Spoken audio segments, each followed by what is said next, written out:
Well, good evening, everyone, and thank you so much for joining us again. Tonight, I am joined by Becky Usello, a fellow moms on a Hello. mission. Hi, Becky. How are you doing? Good. How are you doing? Great, thanks. I'm actually really excited because we're about to break through winter. I think I kind of feel spring is tapping at the window. And I know that a lot of us across the nation are really ready to get through this winter.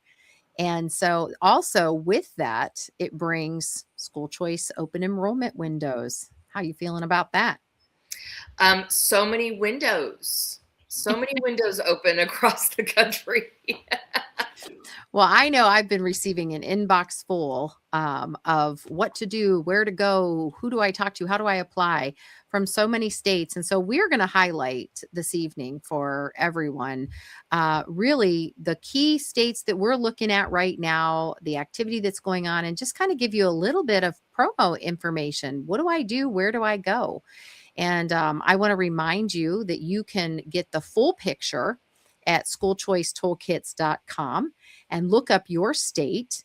And in there, you will have a plethora of information to be able to look at and determine what your windows are, what you need to apply, who qualifies, some of the actual resources that you can obtain through your scholarship. So I'm really excited to get into the meat and potatoes, Becky. Me Um, too. Great. It's exciting to talk to parents about what options are out there for their kids. Exactly. I know. And parents are excited too. I think this is a time where, we're bringing forth springtime, things are budding and blooming, and so are parents looking forward to helping their children blood and or bloom and bud through what's available for them in education. Yep. Um First state I want to talk about is Idaho. Idaho has an open application window until March 15th. I think that that's important for parents to get out there and make sure that they have real opportunities. And their scholarship is up to $5,000 or more per student, depending Yep. upon your child's needs, right? Yes. And that's exciting because they actually have, additional funds available for families of individuals with special needs.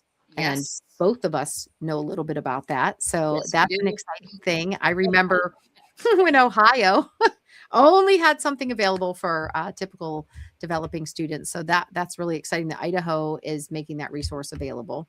And then they have a specific website that you can go to. It's myschoolchoice.idaho.gov. So, why don't you tell families a little bit about what are some of the things that they need, the basic who, what, where, when of Idaho? Absolutely.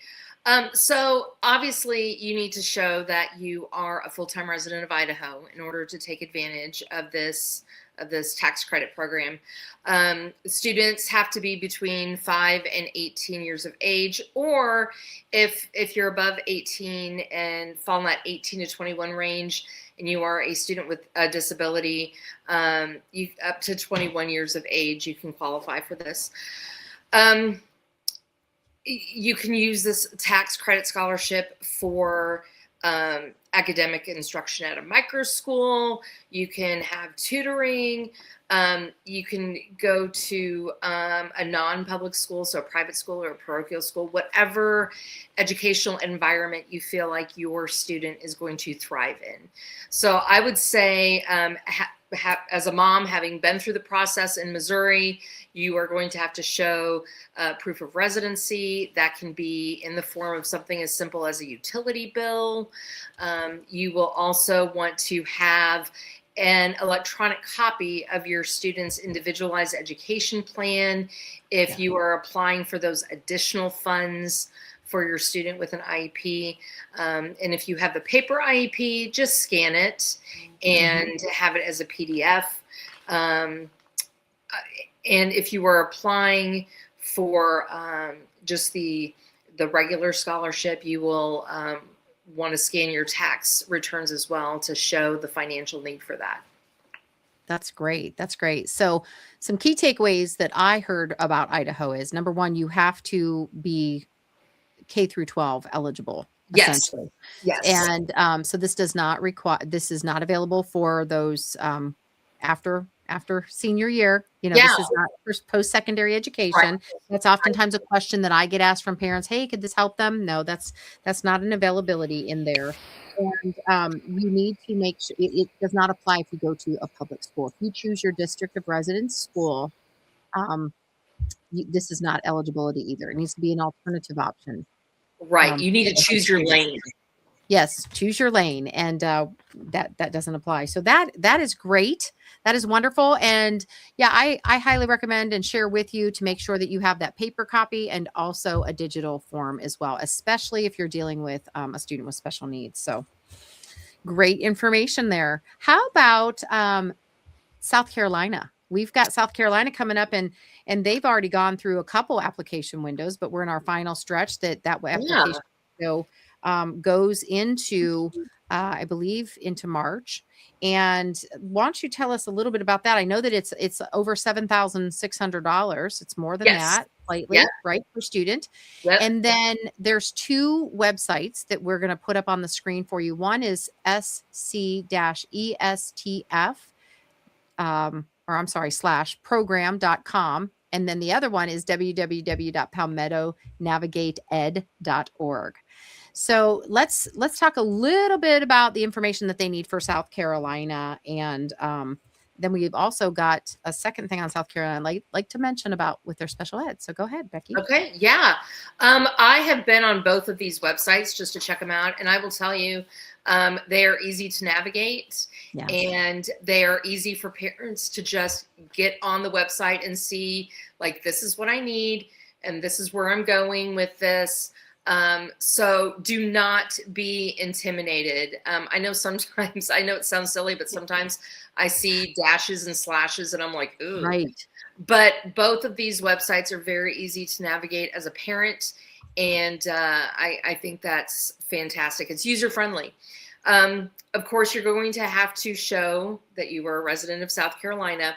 And I believe, in addition to this, if you are a military member, you can show your orders. So if you have not been a resident of South Carolina for very long, or you're there because of military obligations, if you show your military orders, that's the exception to that rule. So I think that's really great.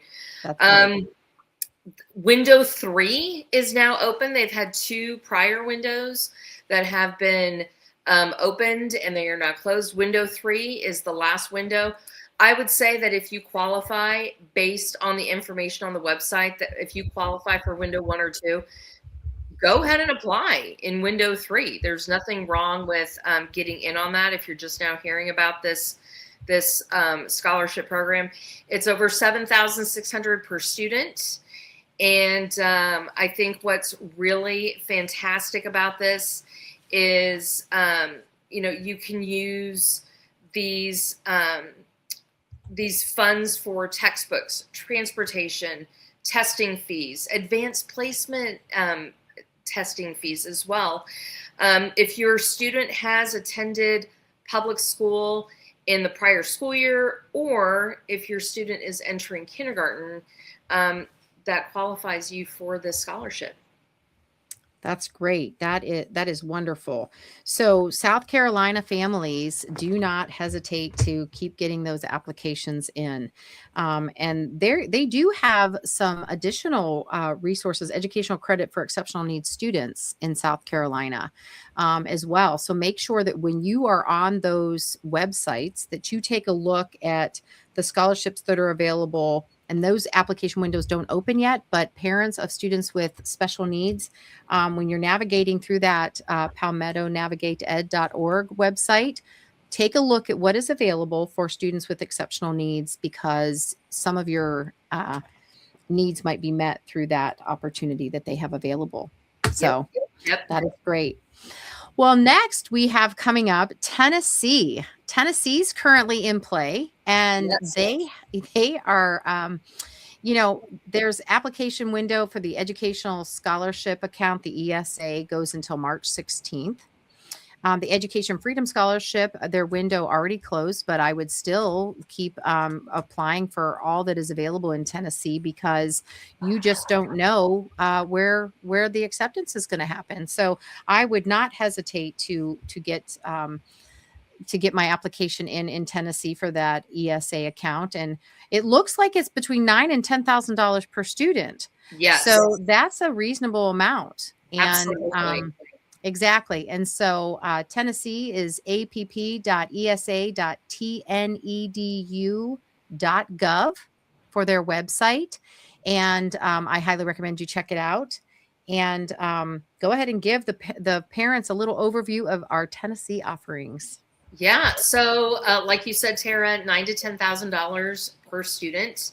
It can be used on tuition and fees in the private schools, the parochial schools, also textbooks, tutoring services, fees for transportation, fees for courses or exams in order to do like advanced placement or dual credit, educational therapy services as well, which is fantastic because That's great. I know here in Missouri, we have an awful lot of school districts that don't hire occupational therapists or physical therapists because it's kind of pricey, or maybe they just don't have any in their area, and they contract out and have those people come in, and they're separate from the school system. So if they can contract out for a public school system, you as a parent can contract them and pay for them through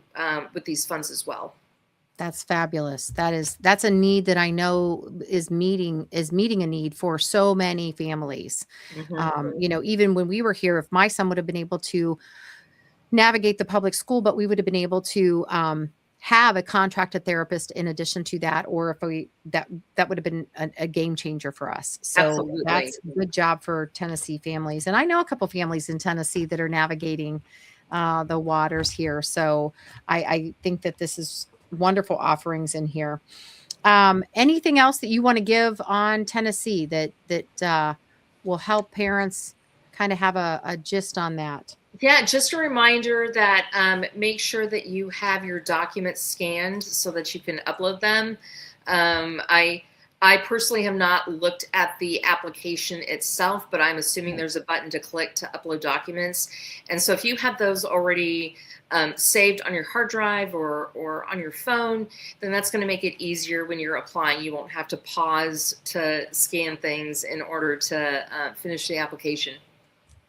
And don't forget to go to schoolchoicetoolkits.com. I want to keep reminding you of that website because you will be able to get all the details that Becki is sharing with you.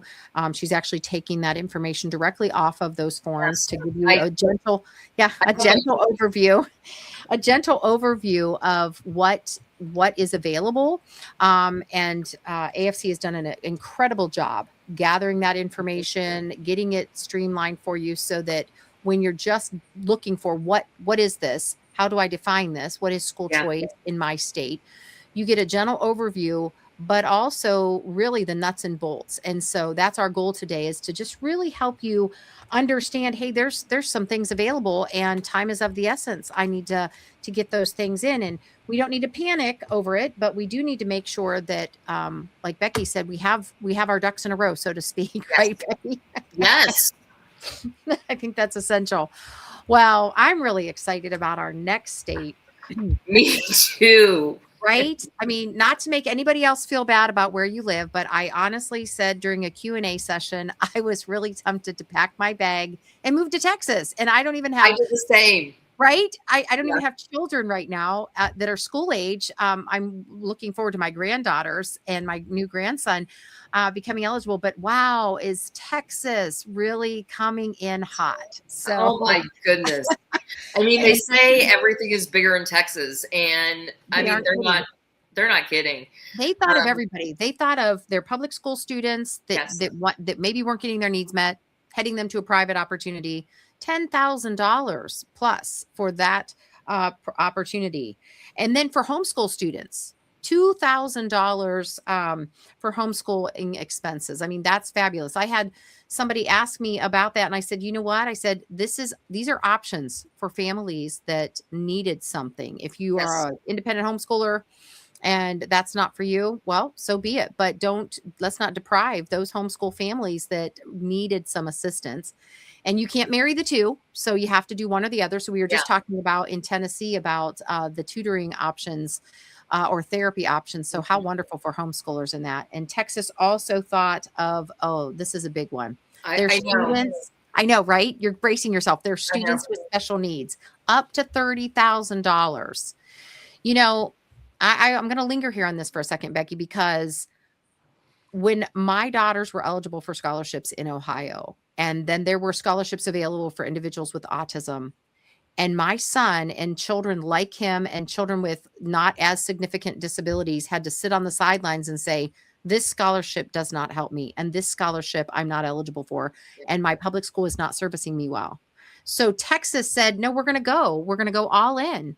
And I'm so excited over that because, parents of individuals with special needs, this is one less map that you have to navigate because Yes. Texas decided that they were going to do something for all of their children. So, without further ado, I'm going to let you give all the specifics on this one. I'm sorry to hold you up. No, It it's looks like okay. Tara, I don't know if you actually gave the amount for students with special needs in an active IEP. up Up to to 30. $30,000. I can't even talk about it without breaking out in goosebumps because that is so huge.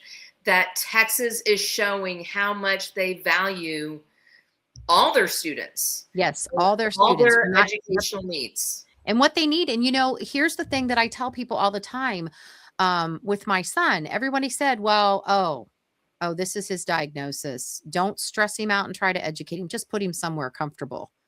Well, guess what? He's holding down 2 jobs Yeah, and he's got a little side business of his own. And I know your daughter's doing great things.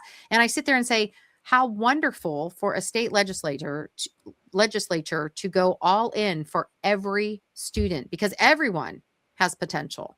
And absolutely. parents right now have until March 17th to get those applications in. So, let's tell them what is on the table if you live in Texas. If you live in Texas, I mean these education freedom accounts can cover private school tuition and fees, online courses, textbooks, required uniforms, which I don't know, Tara, you may know.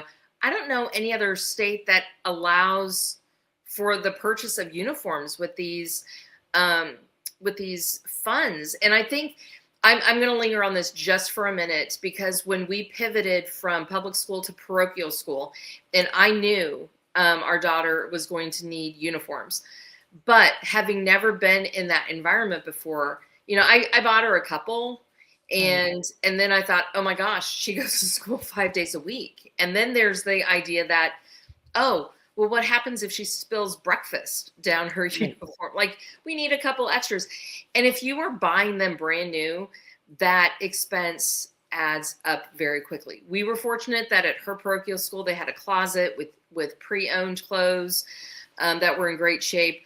But those are little things or big things, Big time. depending, that add up. So when parents are thinking about private school or parochial school, and they may know, yes, there are uniform fees or whatever, they may not take into account how much that adds up. And so for the education freedom account to take care of that, that is phenomenal.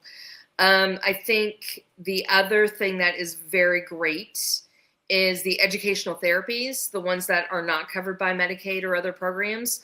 So I know that as a mom of a kid with disabilities, we so often have to lean into what Medicaid says. And that means waiting 6 months for a wheelchair. The waits are so long with Medicaid. But if your child needs educational therapies that aren't covered by Medicaid, that means a lesser wait, and it's covered Mhm. by this education freedom account. I think that's incredible. So Well, and I did, Tara. I did. I think I put it on social media, like, I am ready to move to Texas. And I had some people reach out and ask me, are you really? And I'm like, no, I mean, we have our roots in Missouri, but this is so incredible. When you sit on the sidelines and look at other families and children having opportunities, and yet you are living in a state that doesn't, it becomes very, very tempting. And I think that that's what people need to remember. Our greatest effort as a society is to make sure that we have well educated children. And Yes. those are going to be our next doctors, lawyers, janitors, teachers, office workers. I mean, that is our future. And so I think it's really important that we really look at the fact that we need to make efforts to provide opportunities. And Yes. it's never an us against them. It's always a both and. And I Yes. I always felt as a parent advocating for my son that it was not my place to determine what was right for another family. It Mhm. was my job to determine what was right for mine. And having that opportunity withheld from me and my family for a long time led me to believe that, you know what, um, one size does not fit all. And we need Mhm. to be open to the fact that just because I may not like it for you doesn't mean that it's my place to determine what is right for you. So I think it's wonderful. I celebrate all of these families, all of these states. I was looking at that list going computers and hardware and meals by a private school. There's just a lot of eligible expenses that make the educational day appropriate and accessible to all students. So I think that that's really exciting. And I also noticed on the eligibility, the qualification periods, Becky, which I thought was amazing. If the student is eligible to attend a Texas public or charter school, including pre-K or kindergarten. Like, Yes. that's amazing. That's amazing. Yes. So I think don't forget to go to educationfreedom.texas.gov. I forgot to mention that at the beginning, and it is across our screen there to find out all of the information that you need for Texas. And you can feel as excited as Becky and I are for Texas. And again, not to make anyone else feel left out because you too are having options, but it gives you an idea to where to go next. Actually, Yes. Texas should be the leader coming forward. Yes. And I also want to remind people this is one of those scholarship situations that it is not first come, first serve. Right. Right. If you're like, oh, the application window started, whenever it started, I don't remember. I'm sorry. A couple February. Yep. weeks Go ago, ahead. right? Yes. You're thinking, oh my gosh, the funds have probably run out. That is not the case in Texas. That's right. So if you're watching this, like, you get on the computer right now and apply if you're in Texas, because you are not too late. That's right. That's right. Well, our final state that we're going to cover today is Georgia. Georgia has an application window that will be opening up. So we wanted to include Georgia because they've got a whole lot of things going on in Georgia. So many that, you might get a little confused. But if you go to mygeorgiapromise.org and take a Mhm. look at their website, hopefully it'll start making sense. And if not, please go to schoolchoicetoolkits.com and you can sift through Georgia's information because it is a lot of information on Georgia. But March 1st through 31st will be window one, and May 1st through 31st will be window opportunity number two. Mhm. And it's $6,500 or more per student. So there's a lot to look at in Georgia. So that's for the ESA scholarship for Georgia students. So Becky, why don't you go ahead and talk a little bit about that and see what Georgia families have to look forward to. Yeah, Georgia families can qualify for $6,500 scholarship per student. If your child is zoned for an underperforming high school, middle school, or elementary school, even if they're not yet attending, they are eligible. If they are enrolled in a Georgia public school for this school year or entering kindergarten for the following school year, they qualify. And of course, parents have to be residents of Georgia for at least a year. Exception, again, just like South Carolina, the exception is for active duty military. So if you are military and you have just moved to Georgia and you want to take advantage of this, you just have to show your orders, and that gives you that exemption for that residential piece. You can use these funds for private school tuition, tutoring, homeschool curriculum, technology. Educational therapies. I mean, Right. it's a basic list of what can make your students' educational environment the best possible. I love it.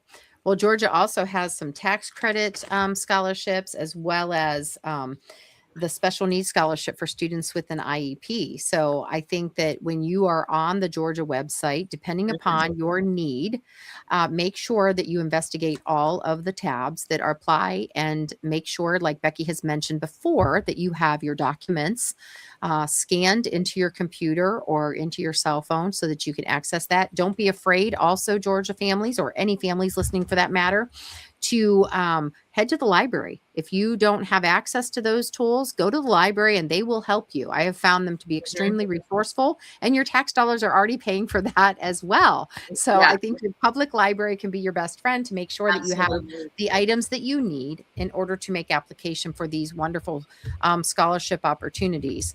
And parents, I want to encourage you from one mom to another and to dads too, that if you visit those sites, there is a help button on all of them, as well as schoolchoicetoolkits.com. Don't be afraid to ask questions. Fill out your information, get your questions written down. But I encourage you in doing so to make sure that you go ahead and grab your favorite, cup of tea or coffee as we're scooching out of winter. Have your favorite warm beverage next to you and really spend some time perusing your state's website for your scholarships to become familiar with it. It'll make your life easier. It'll calm your nerves if you're unaware of all the things that are offered. And then you can formulate your questions and really have done your homework and research before you ask them so that you know exactly what you need from those that can help you. Becky, do you have any last parting words that you want to share with the families that may be tuning in? Yes, I would to dovetail on what Tara said. Have your documents ready to go.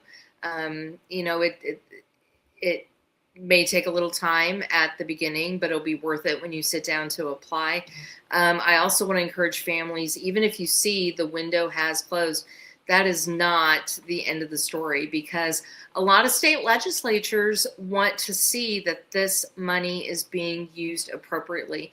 So if legislatures can show, like, this is the waiting list, and we have more families that want to take advantage of this, then legislation can be passed to enhance the educational scholarship accounts in different states. So please apply, and ask questions. If you do not understand something, ask the questions. As a reminder, these scholarships are K through 12th grade. So if you are looking at community college or state college or private college, this is not the path for you. But if you are a parent of children that are in kindergarten through 12th grade, by all means, take a look at these websites, see what you need to qualify, have that documentation, and good luck. And finally, I want to mention to all of you to tune in weekly for the next several weeks to hear us highlight each individual state that we mentioned today on what is happening and how you can get yourself set up to make sure that you are applied and ready to go for this upcoming year. Thank you so much for joining us in another episode of Tuesday Talks with Mom, and we look forward to chatting with you again. Yes. Thanks.